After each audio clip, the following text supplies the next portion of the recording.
Hello everyone. Thanks for checking in. I'm Ashik Jahangir, working as an SAP consultant and having over 10 years of experience in SAP and over 6 years of experience in trainings.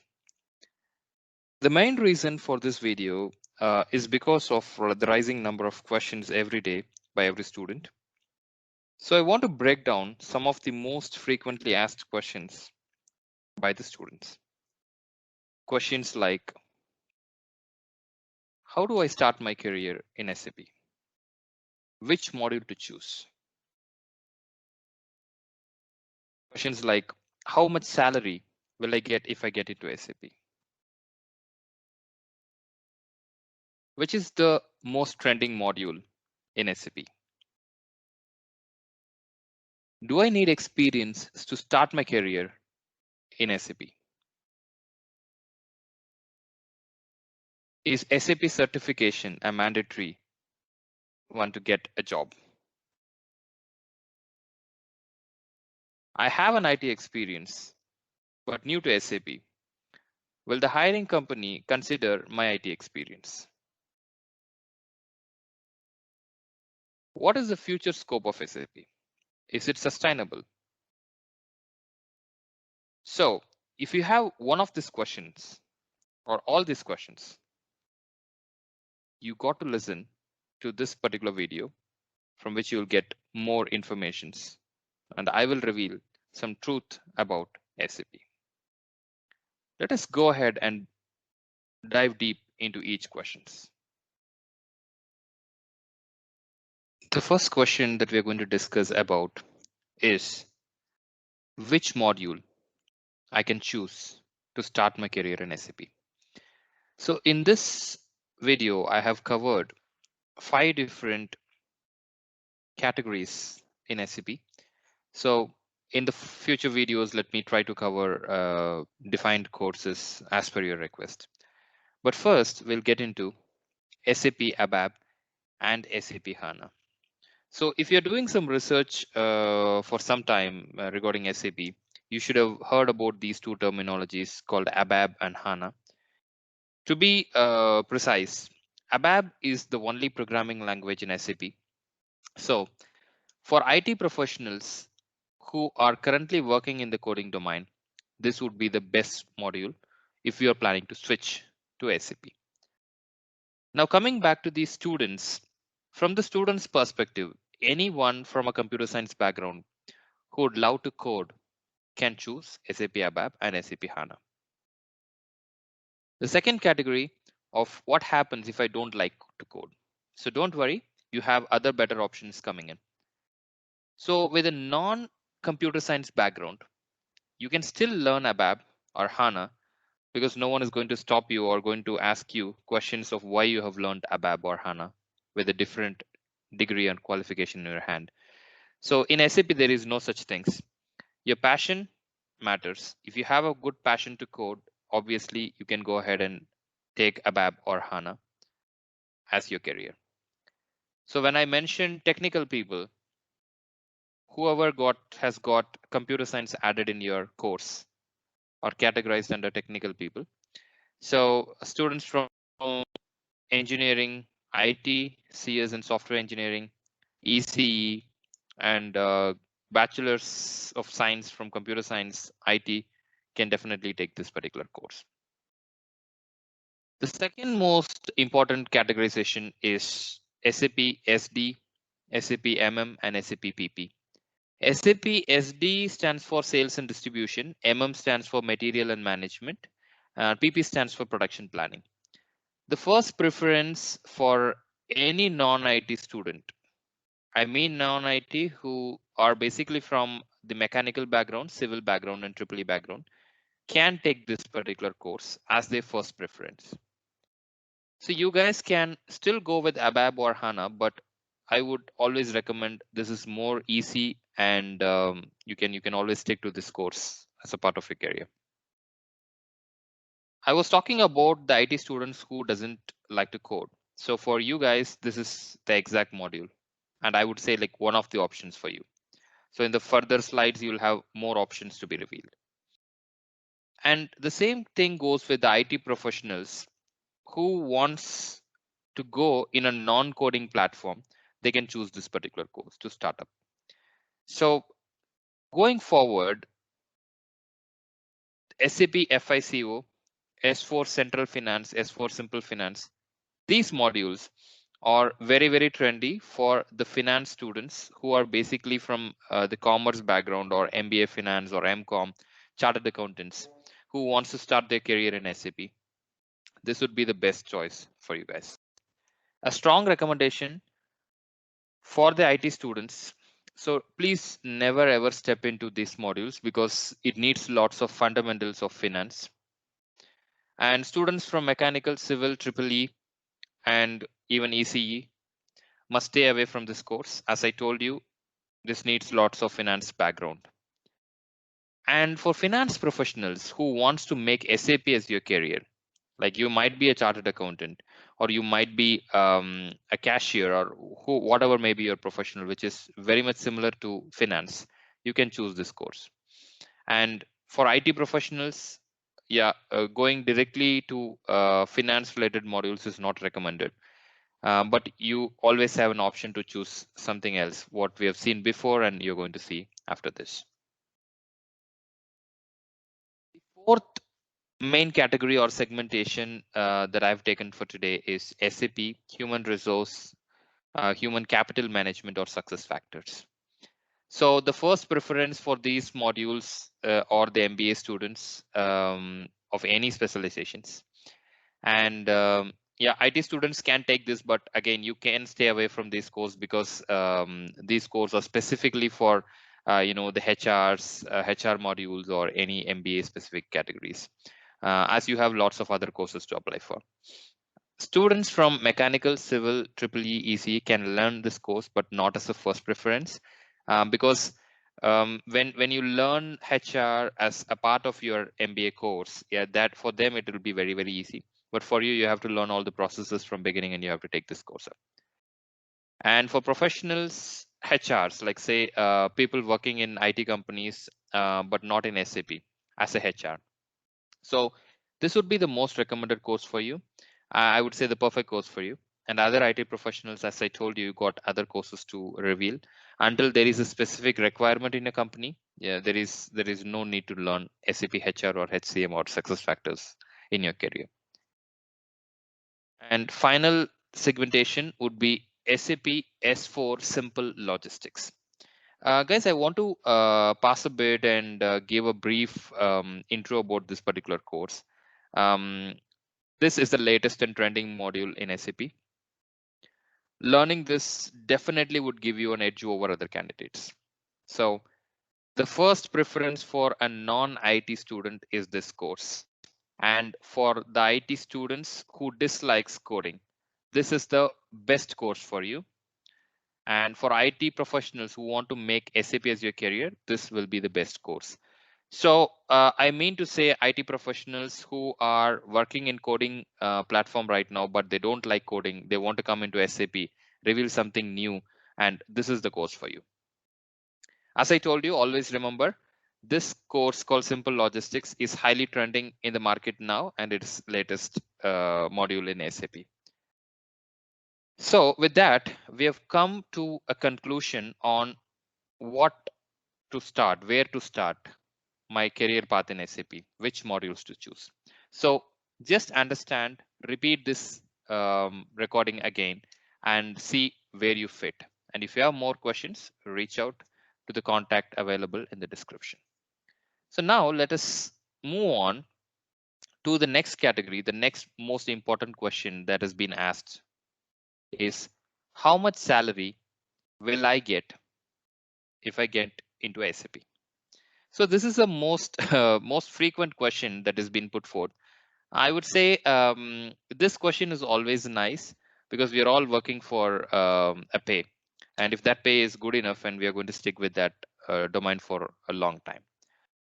Guys, there are other trending domains in the market, like data science or Python or any other courses, but SAP is trending always. I would say like today, data science might be a good course. When I started my career, there was this cloud computing, which was very trending. But right now, it is available everywhere. Similarly, data science may go in the future, but when I started my career in SAP, how I saw SAP, it is the same now as well. There are new inventions, there are new modules that are introduced, but SAP is going up, and around 95% of the global companies has already adopted SAP as their ERP platform. Nice. With that information, let me quickly go into the beginner level salary. So when you onboard or get a first job in SAP, your salary must go somewhere from 3 lakhs to 6 lakhs per annum. So this salary entirely depends on the company that you're hired with, and this might change from company to company. There is no standard scale that the company is going to give you this particular amount when you join. And for a median category, the average annual CTC would range somewhere from 6.5 lakhs to 16 lakhs. It also depends on the company and how long you're staying in the company and what roles you've taken up to improvise your career and how many projects you've worked upon. So these all decides your demand. And if the demand is increasing, you'll get a good salary. Now, the experience category, it's good to know when you're entering into a domain, and there is no point of speaking about experienced salaries here, but just to know how you see yourself after 10 years from now. So the annual average CTC would be somewhere from 16 lakhs to 30 lakhs. And I've seen people who is going beyond 30 lakhs as well. So it depends highly on the roles that you accept and the work that you're doing. And yeah, all these factors contributes to the package. And with that, the second question about the salary is resolved. Now, the third very, very important question.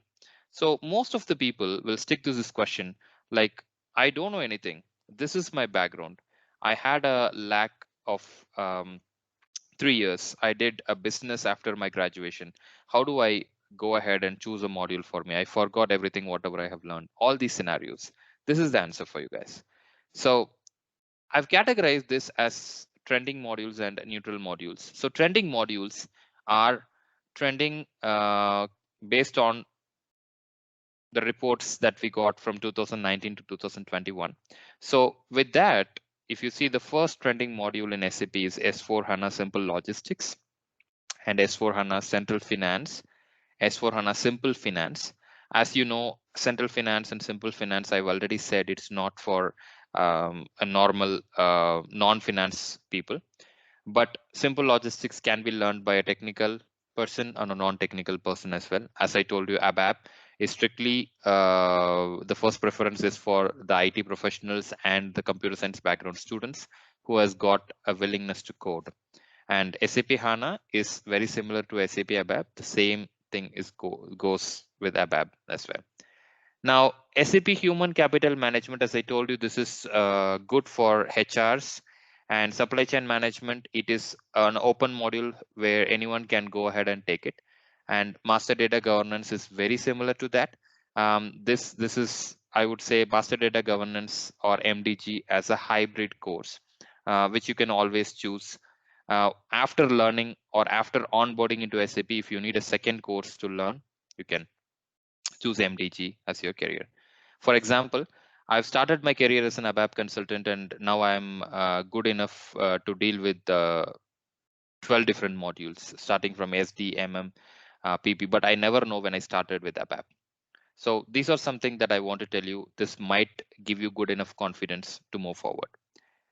And all these trending modules are based upon the recruitment reports for the year 2019 to 2021.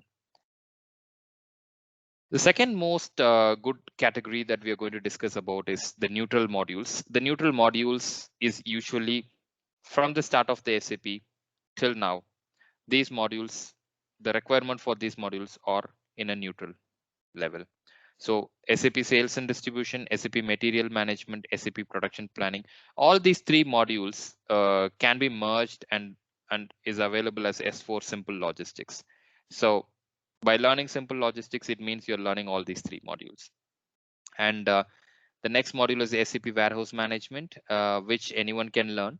SAP basis. This is usually a networking or installation or an IT support, SAP support kind of a role. If you are good enough in networking domain, so you can take this particular course. And SAP BI and SAP Finance and Controlling and SAP Plant Maintenance. Anyone can take it except Finance and Controlling is given for the finance related people. And as I told you, these openings are neutral, always there in the market, and which is from the report 2019 to 2021. I guess I've answered this question about which module will suit me. And if you have more, you have to fill up a form which is given in the description below. You can always fill up the form and I'll get back to you as earliest as possible. We'll move on to the other questions, other normal questions that I usually get from the students. So do I need an experience when I want to learn SAP as my career? To answer correctly, yes, you need a mandatory experience because Indian market is like that. So, but I would always say your knowledge is always valued. You have to get enrolled for a training session who gives you good enough project scenarios, who helps you in resume preparation and all these things. If the HR or if the hiring manager views your profile and with good enough projects, yeah, they're going to give you an opportunity. And previous IT experience will be considered or not. So this is a very common question that I get from experienced professionals who are not into SAP. So previous experience or non-SAP experience won't be considered for your SAP job. So your SAP experience matters. So the next thing would be, what is the future scope of SAP? Is it sustainable? I would say SAP from a company's perspective, SAP is a very costly product. And I would say 95% of world companies, MNCs, very big players in the industry have already invested on SAP. So from the company's perspective, it is not really quite easy to go away from SAP because their entire data, their entire implementations, everything runs on top of SAP. So if that is going to be there for the next 25 years, SAP is going to be there. And is SAP certification mandatory to get a job? This is once again a very common question. So SAP certifications always adds a value, but in India, I would say it is not so much valuable as it is, valued in other parts other than India, other countries other than India. But having a certification is always good and it always adds a star to your profile. So there are certified SAP partners, even SAP itself has got a very good educational forum where you have to enroll for a course, self-pacing, self-learning course or anything. I can give the description in the below link as well. Now, we have come to this other questions. So in this video, I have taken these many questions as the regularly asked questions from the students. But along with these questions, I do have some common advices to make you in the right platform, to guide you in the right platform. So the first advice would be get some good advice. Don't discuss with trainers. I would say trainers will always convince you for what they teach. If you go and ask them, I want to learn to an ABAP trainer, the ABAP trainer will obviously tell more than ABAP has got a good opportunity. So it goes with every trainer. It's not their fault, but it is what they have learned. And if you go to any institute, yeah, they might get you into a module, but the ones who are counseling you may not be the right person to counsel you. So trainers will convince you for what they teach, and you have to go and ask a better advice from your friends of friends or your brother's friends or sister's friends or any reference that you get from your college, something like that. Will I get a free counseling? Yep. I'm happy to provide a free counseling if you just fill up a form that is the link of the form is given in the below description. I'm happy to get connected with you. I love to do that. And yep, that is of free of cost. I'm going to do that counseling for you to just bridge this gap. And whenever you're going or choosing SAP as your career, I want you to have a very, very strong plan about when are you going to start this course and when are you going to complete this course, and have a time frame for your job. If you give a target, if you set a target, you'll get into that stream and you will learn, and finally you will end up in a job. Now, the final advice would be do some analysis about the possible job openings about a module. After everything, you've consulted a good person, you've did everything, but never ever go directly without doing a normal analysis. So try out to search for jobs that you're going to learn for the module that you're going to learn. Let us say someone has told you, your friend or friend told you that ABAP is good for your career. So you don't go directly and join a course. I would say just go online. There are held lot number of job portals available. So choose LinkedIn. Just get yourself registered in LinkedIn and choose how many ABAP openings are there, and go to some other job portals and just type in SAP ABAP jobs, how many jobs are there. Similarly, for whatever module that you're going to go, so do this particular thing before signing up for any course. I guess this is it for now. I'm hoping for good feedbacks. If you have any questions, please reach out to me, call me in this particular number, and I'm happy to assist you. Until then, stay safe, stay secure. See you in the next video. Bye-bye.